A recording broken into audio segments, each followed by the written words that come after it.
J'espère que tout va bien pour vous. Aujourd'hui, on va parler de David Gaudu. David Gaudu, le grimpeur breton qui a longtemps apporté des promesses en tant que coureur de classement général.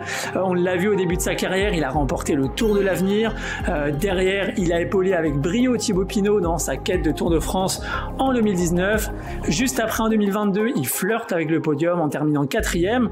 Et depuis, toutes les promesses qu'on avait mises en lui, les suiveurs commencent à douter, la jeune génération la Groupama FDJ commence à pousser, si bien que les suiveurs aimeraient peut-être même que David Gaudu se mette sur le côté pour laisser un petit peu plus de place pour la nouvelle génération. Voilà.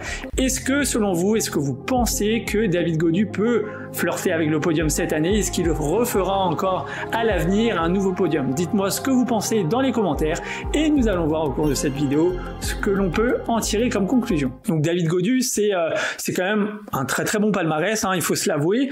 C'est un coureur qui a remporté 2 étapes du Tour d'Espagne. Il a remporté la Von Ardèche Classique, il gagne le Tour du Jura, le classique Tour du Jura. Il gagne une étape sur le Tour du Pays Basque. Il a déjà terminé 2e du classement général de Paris-Nice. C'était le cas l'année dernière. Il a gagné une étape du Critérium du Dauphiné Libéré, une étape du Tour de Romandie, une étape du Tour d'Algarve, une étape du Tour du Luxembourg. Et donc en 2022, il termine 4e du Tour de France. Donc c'était une année où on pouvait lui reprocher de se faire lâcher assez tôt dans l'école, mais il était très très bien épaulé à la FDJ, donc avec le tracteur Madouas qui lui a permis de sauver la mise à de nombreuses reprises, et ce qui lui a également donc permis d'arriver 4e lors de cette course et lors de ce classement général. Il a également terminé, il faut pas l'oublier, sur le podium de Liège-Bastogne-Liège. Alors cette année-là, en 2022, donc là où il termine 4e du Tour, donc on a un coureur, donc David Gaudu, qui se fait lâcher assez souvent en début de col. En fait, il monte au train. Il a en quelque sorte peur de se mettre dans le rouge.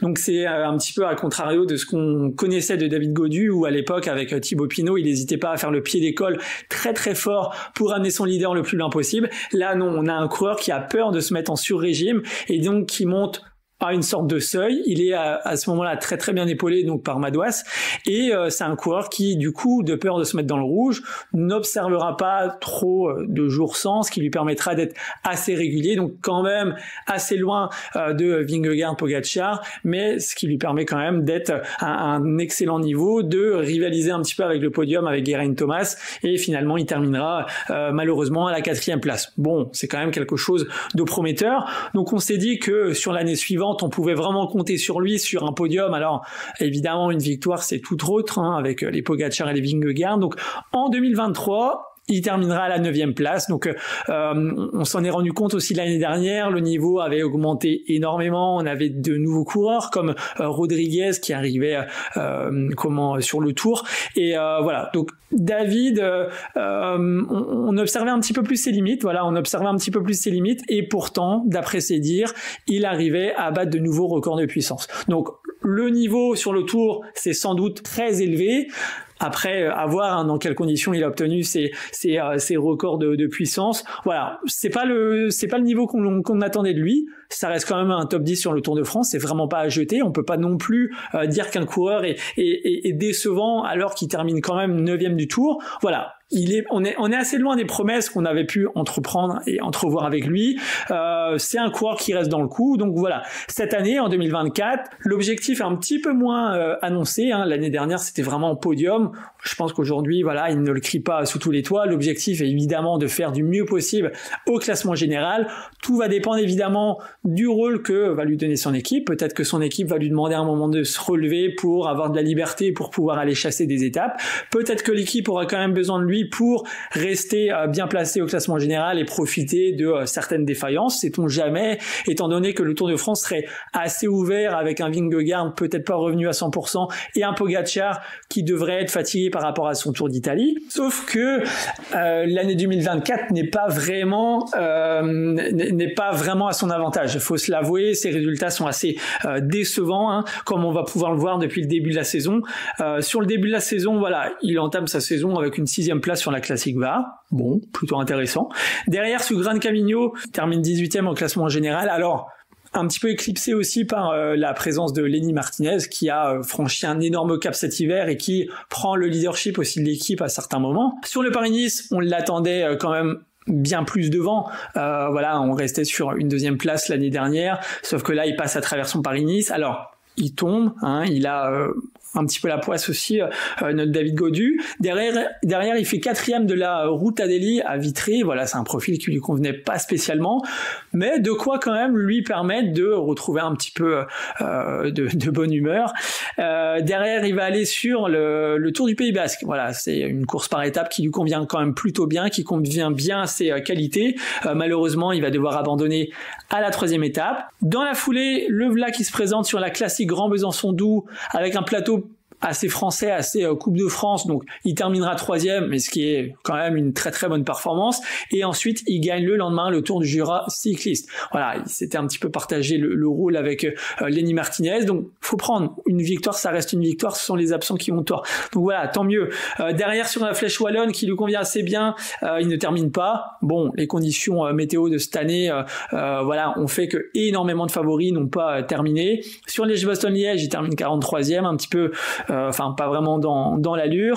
Enfin, changement de calendrier, derrière il se dirige sur un Tour de Romandie où il va passer assez à travers, voilà, une petite 9e place sur une étape, une 14e place au général, voilà, rien de super fou. Et ensuite sur la Mercantour classique, il terminera 18e, et là récemment sur le Dauphiné, c'est pareil, il va passer assez à travers.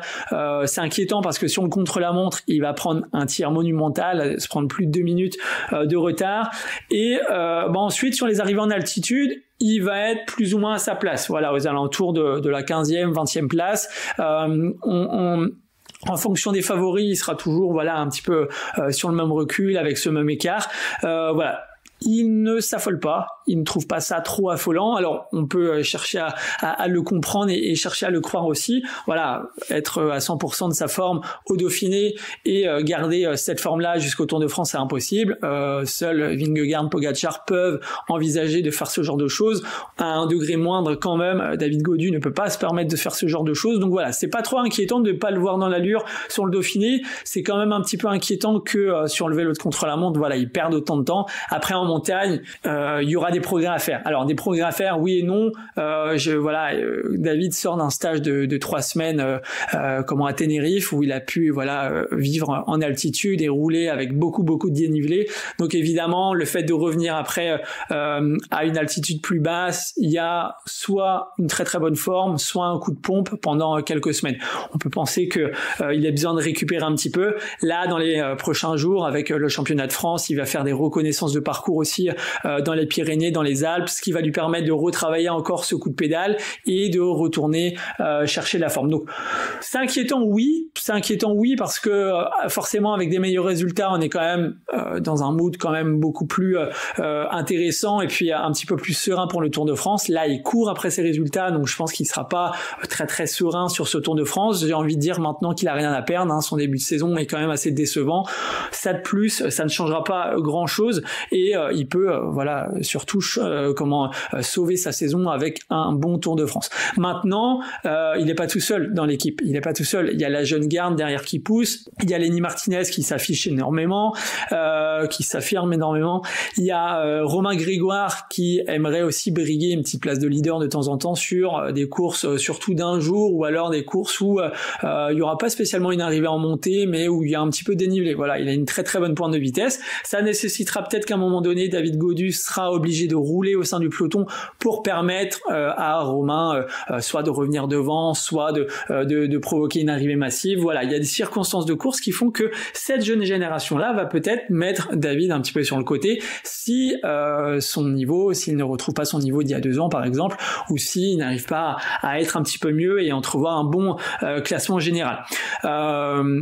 Après, va falloir se débarrasser de cette poisse. Ça, c'est pas de son ressort. Il y a des comportements qui font que le fait de rouler à l'avant, de vraiment tout optimiser chez soi, et il a fait d'énormes efforts par rapport à ça depuis l'année dernière. On peut considérer que c'est quand même un coureur qui essaye de se débarrasser de tout ça. Maintenant, une chute, c'est une chute, hein, ça peut intervenir à n'importe quel moment et avec n'importe quel coureur. Va falloir compter un petit peu sur la chance Maintenant, mon avis personnel par rapport à la forme de David, c'est décevant. Maintenant, la vérité du Tour de France n'est pas celle du mois de mars et du mois d'avril. On peut, voilà, c'est pas un néophyte. Il a connu le très très haut niveau. Il sait comment faire pour arriver en excellente forme. Maintenant, on peut considérer qu'avec un Dauphiné décevant, mais qui lui a permis de travailler, son stage en altitude, toutes ses reconnaissances, voilà, ça va quand même lui permettre de retrouver un niveau acceptable. De quoi envisager le podium? Pour moi, non. Il y a des coureurs, c'est pas du tout contre lui, mais il y a surtout beaucoup de coureurs qui sont à un niveau bien au-dessus, selon moi. Maintenant, on n'est pas à l'abri d'un Tour de France étincelant, avec un très très bon pic de forme, avec une forme consécutive au stage qui tombe au bon moment et des circonstances de course qui sont très bonnes. Je pense qu'on peut retrouver David Gaudu dans un top 10 sur le Tour de France. Ça, c'est selon moi grandement possible. C'est tout ce que je lui souhaite. Maintenant, un podium, ce sera trop compliqué. Même un top 5, pour moi, ce sera trop compliqué. On le verrait plus facilement entre la 6e et la 10e place. Et pourquoi pas essayer de briguer, si les écarts sont importants, une place dans une échappée pour aller chercher une victoire qui manque tant à la FDJ sur le Tour de France et sur les classiques et sur les courses pour le Tour ces dernières années.